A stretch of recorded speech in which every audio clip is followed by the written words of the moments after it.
17 ஆடே பிரச்சனையா இருக்குது. மேற்கொண்டு ஒரு ஆட்டை விட்டு பிரச்சனை பெருசாக்குறீங்களே. டேய், அந்த அருவாளை கொஞ்சம் கொடு. இந்த மாதிரி உங்க அப்ப ஆட்டத்தான் வெட்டக்கூடாதுன்னு உயிர் எழுதி வச்சிருக்கான். உங்களை வெட்டக்கூடாதுன்னு எழுதி வைக்கல.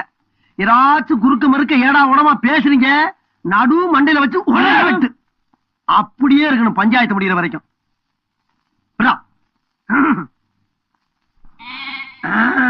இந்த மாதிரிப்பா 18 ஆட்டுல சரி பாதி 9 ஆடை நீ எடுத்துக்க. 1 2 3 4 அதுல 2 பங்கு உனக்கு. 6 ஆட்டை நீ எடுத்துக்க.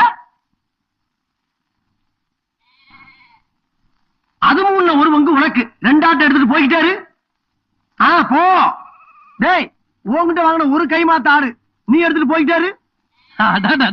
நாட்டாமன்னா நாட்டாமதான். 17 ஆட்டுல ஒன்ன சேர்த்து 18 ஆக்கி பிரச்சனைய பட்டுன்னு முடிச்சுட்டீங்களே. அதுக்கு தாண்டா நான் 18 பட்டி பஞ்சாயத்துக்கு நாட்டாம.